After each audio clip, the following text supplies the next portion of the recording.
Have you ever seen this before? What's up, everybody? This is Tanner from TammanBaseballFan.com. What you're looking at is a very cheap and poor representation, to be honest with you, of an 1889 Goodwin A35 round Cap Anson. It's part of the round album that was offered as a redemption for 75 coupons of cigarette packs back in 1889. Now, this is kind of a buzzer beater of a set, or an album, I guess you could call it, because a few months later, all of baseball cards, for the most part, ceased to exist as far as production goes, because the ATC, the American Tobacco Company, formed, and basically there wasn't a need to create baseball cards anymore. There's no need to advertise because there was no competition. So when I learned about these, though, I just knew I had to look for some because I am a huge fan of color lithography from the 19th century. They are beautiful. So as you can tell, I'm holding a Conseco card on the right-hand side of this one to show the just enormous size. They're 8¼ inches in diameter and just amazing pieces. Again, this is a computer paper printout. It's terrible, but I wanted to give you an idea of what it looked like. You probably, or may have, but you probably have not heard of these before because they are so rare. In fact, there's only a handful of them over the past decade and a half or so that I've seen for sale at auction. And most of the time they're sold as not as albums, but as actual singles. So, I've had some good news a few months ago. I actually was alerted to a find in Iowa, and I love baseball finds, especially of 19th century stuff, of the entire album that was going to go to auction. And I won. So here's what I did. I actually created something. I created these custom pieces for every single page in the set.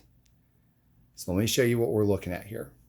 First of all, 5 of the rounds, they feature 4 players each, and they're of the world champion 1888 and 1889 New York Giants.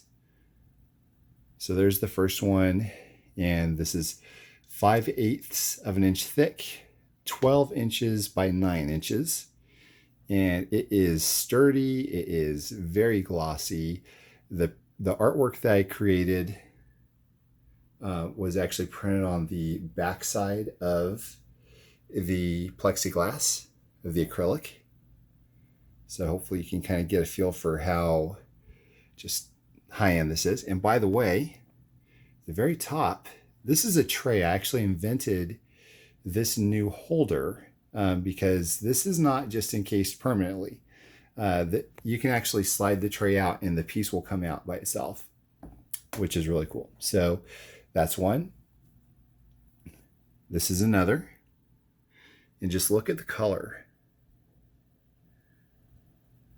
And if you haven't, I would like for you to go to my website, TammanBaseballFan.com, and read the article about how 19th century baseball cards were made. It is nothing short of fantastic what they went through. It was, certainly an art form by both the artists and the lithographers. It was incredible. There's the mascot there. And I mean, just again, the colors. Bowler hat from the manager, Art Whitney. And then, so we also have, you may have heard of some of these guys here. All 4 of these guys are actually Hall of Famers. You have Mickey Welch in the upper left. You have John Ward, the upper right. Buck Ewing, bottom left. And Timothy Keefe in the bottom right. My favorite one, probably out of all of the foreign ones, has got to be this one here. So we have Jim Orator O'Rourke. We have George Piano Legs Gore. We have Richardson. I'm not sure who Richardson is, but my favorite guy right here. Roger Connor. Now, a lot of people don't know who Roger Connor is. Roger Connor was actually our first home run king. Now, we didn't even know this until the 1960s because before that, we didn't compile career statistics. We just did season statistics. So he actually was the home run leader for 25 years before Babe Ruth became our home run king. Roger Connor was also, it's been reported, as the reason that New York changed their name from the Gothams to the Giants, because he stood about 6'3", and around this time period in the 19th century, the average height of a male was about 5'6" or 5'7".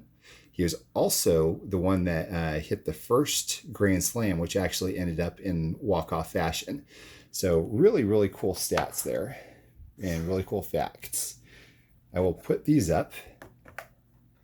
And I would like to show you perhaps my favorites of all of them.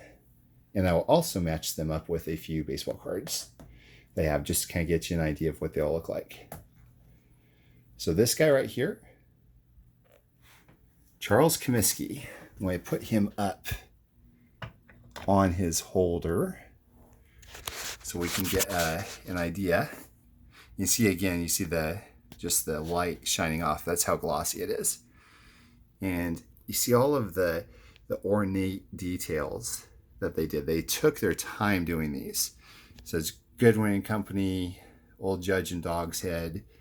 We're going to go ahead and put Comiskey's Allen and Ginter card right next to him.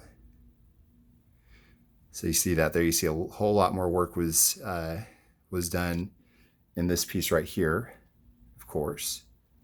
So really neat pairing. Go ahead and put this off to the side for now. And we will go to the next player. This is John Montgomery Ward. He is the sole player in the set to have received a solo round as a member of the New York Giants. And so I have his Allen and Ginter card as well. We'll put that right there. But again, just look at I wish you could see the detail of this. I mean, it's just art.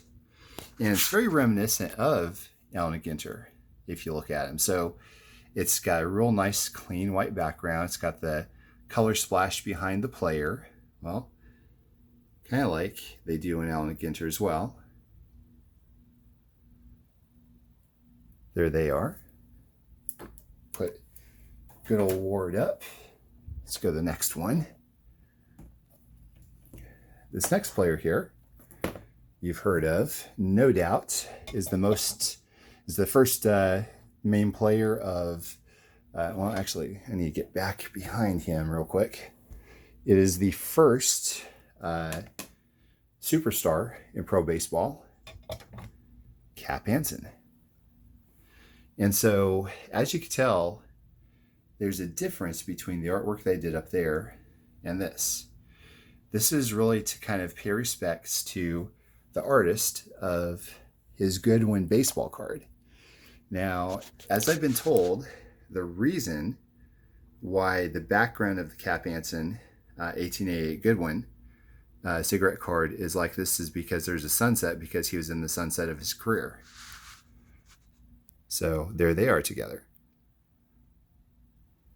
And again, you can see all these nice little ribbons and very Victorian era-esque kind of design. And you've got the blue splash. Interestingly enough, on Cap Anson's Allen and Ginter card, he's the only one that does not have a color splash in the background of his card.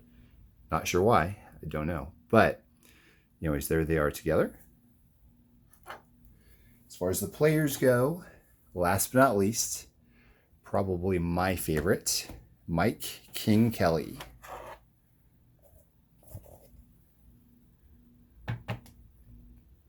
See if I can reach my hand through here first. Okay. Now, again, you see that the artwork is different. It's stormy up there. It's got lightning going on, blue, dark, purple clouds and everything. And the reason why is because the artist did something extra on his Goodwin card. He created a stormy background to commemorate King Kelly's stormy career and his personality. So that's why I did that. So I don't know if I said this or not before, but the Cap Anson, the reason why they did this, the sunset, is because he was in the sunset of his career. Did I say that right? I'm not really sure. Anyways, so there's a reason. There's a reason for that.